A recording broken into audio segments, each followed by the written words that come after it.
Hi guys, welcome back to the channel. It's me, the South African Wanderer. And for what is a change in the last few months, I'm actually at home recording this video from the dining room table, as I'm sure you've got used to me doing. Um, it's actually been a busy few months where I've spent a lot more time out in the field away from home. And I'm actually in between trips at the moment. So I had a week last week on a bird survey out in the Free State where we sat for the 5 days. I had 3 days off and back in the field tomorrow. We're leaving at around 5 a.m. So last week, Friday, was my birthday, and I wanted to say thanks to everyone who sent their wishes via the various social media channels that I do have, my Instagram and Facebook and things like that. I am grateful, and we are now into the 44th year. So I turned 43 on Friday last week, and we are counting the days into 44 already. And I think one of the things I do around my birthday is just look back quickly on the year that was and uh, look forward to what's to come in the year ahead. And one of the reasons I wanted to jump on quickly is because YouTube has actually played a big part in the year that has gone by. And hopefully, we keep growing the channel and it'll play an important role going forward as well. So at the beginning of last year, one of the things I decided to focus on was growing the YouTube channel and making sure that the content I'm putting out is quality content that people want to watch, and I'm getting a steady stream of new subscribers and everyone's watching my videos. And at the beginning of the year, the goal was to just get to 2,000 subs. I had been monetized the previous year, but the subscriber numbers had not grown that much. And by the end of the year, I had passed the 2,000 subscriber mark. Using a few of the tools that YouTube does have, putting out more YouTube shorts that people watch and subscribe to the channel with, and then also using the promote function on YouTube to promote a couple of my videos, especially around the tours that I'm doing to Kruger and to the Pilansberg. But looking back on the year, I think one of the things I have to say is that YouTube is quite difficult. And with all the work that I'm doing out in the field, I'm actually finding one of the key things that I said to do with YouTube hard to stick by, which was consistency. So I did a video almost 4 years ago now where I said one of the big things that YouTube rewards is consistency. So putting out a video every week, almost at the same time, and allowing your subscribers to then know that you are putting out a video maybe once a week, maybe twice a week on the days you're putting it out on. And I've struggled with that, especially when I'm out in the field, because it means, firstly, finding the time to shoot the content and then finding the time to edit the content, which I mostly do on my desktop computer. I'll have to edit this video while I'm out in the field because I'm out for 10 days. But hopefully, I'll get it uploaded before I'm back in Joburg again.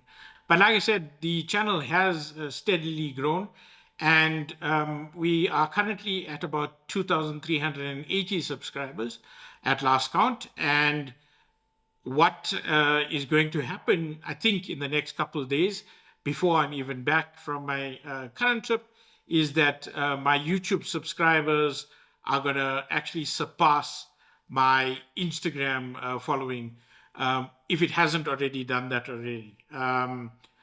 Instagram shows you the inactive accounts. So I'm currently on 2,405, I think, followers on Instagram. And there's about 20 inactive accounts that are following me. So I think in effect, my YouTube channel is now bigger than my Instagram following.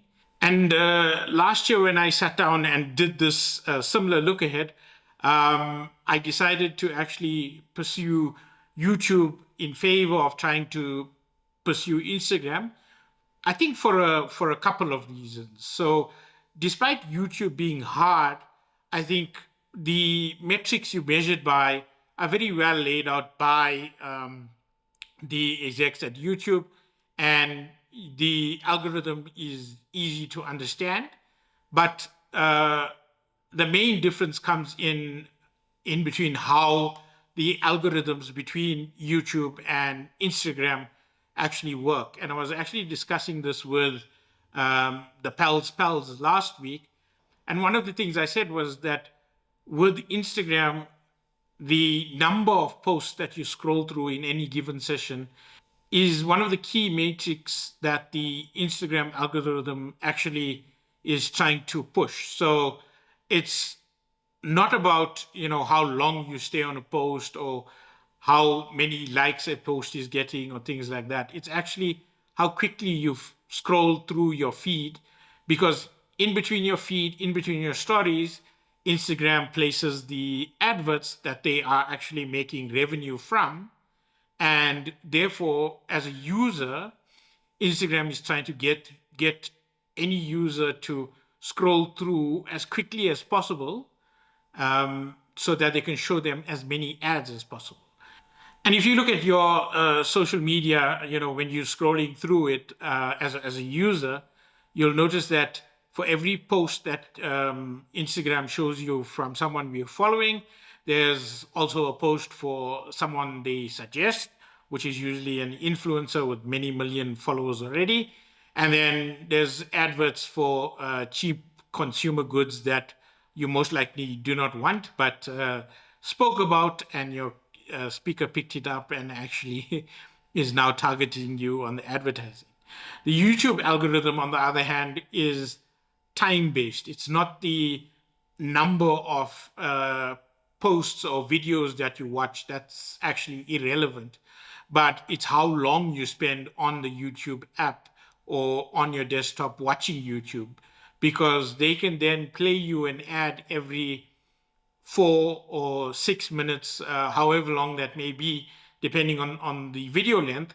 And they are making their revenue regardless if you're watching one channel for the whole day or if you're watching 10 channels. So the algorithm works a little bit differently and rewards different things. So, and it also plays out in how YouTube selects their partners for their partner program. So YouTube shares all the revenue from the ads, 51% to the actual creator, 49% to YouTube. But the incentive to get monetized is 1,000 subscribers and 4,000 watched hours. So that 4,000 watched hours in a year is how much time someone is spending watching your channel, and therefore they're rewarding you for time. So again, it's reinforcing that element of the algorithm where they pay you for the time that you actually spend watching, and not necessarily how many posts you're making in a week.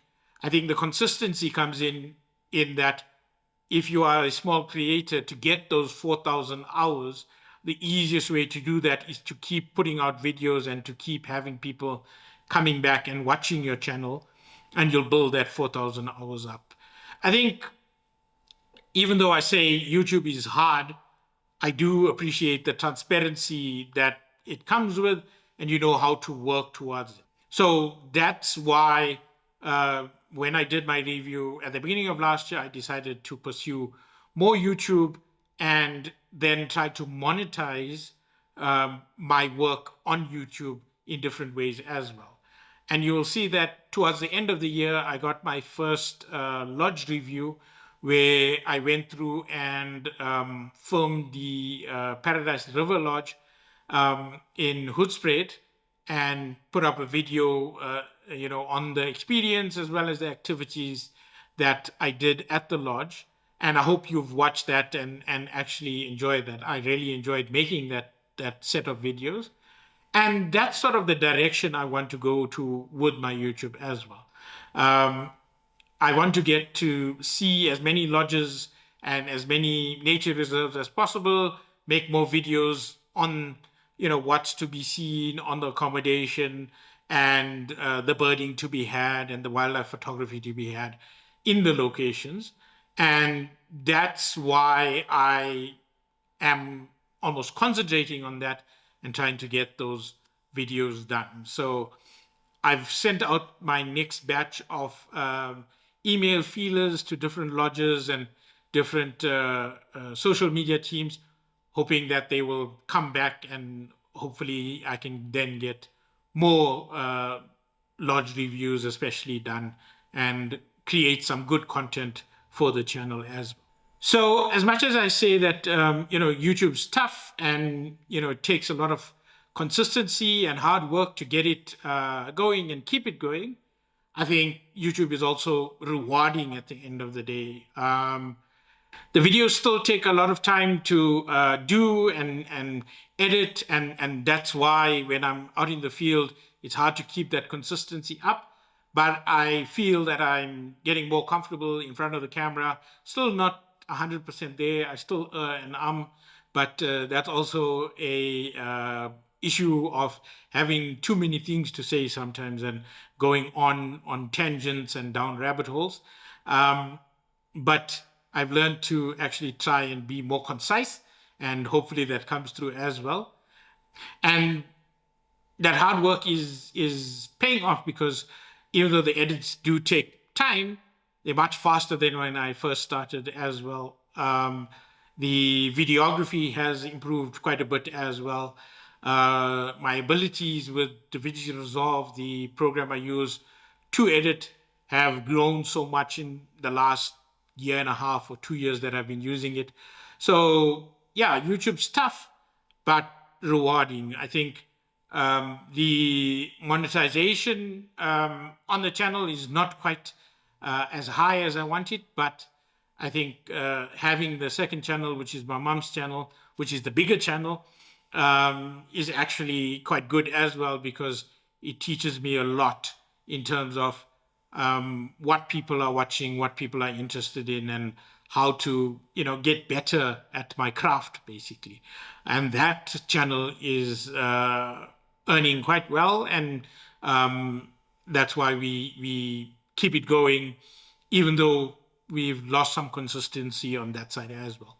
We do one video a week now, I think, for the last 3 or 4 months, and that's still working quite well. The earnings have dropped, about 10 or 20%, but I think the channel earnings are still doing well, because there's 400 plus videos on that channel, and people are still watching videos from 2 years ago, 3 years ago, and that's still earning you money. I think that's one of the other points with YouTube. Those videos that you do put out are up there, and while there is a decline curve, it does remain searchable, and most of the earnings on both my channel as well as my mom's channel are from past videos, and not necessarily the videos you would have done in this month. So if I look at my channel, I think about 80% of the monetization is from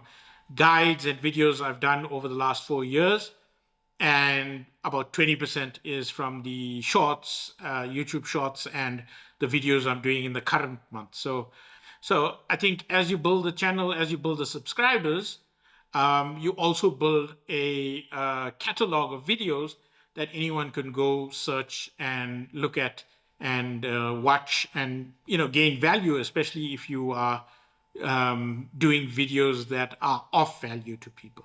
So I think I'll try and get this video up by this weekend. Today is Monday, the 9th of March, so 2 days after my birthday. And hopefully I can get it up by about the 16th or 17th of March, if I have the time to edit it. But otherwise, it will be edited as soon as I'm back, and it'll be up on the channel.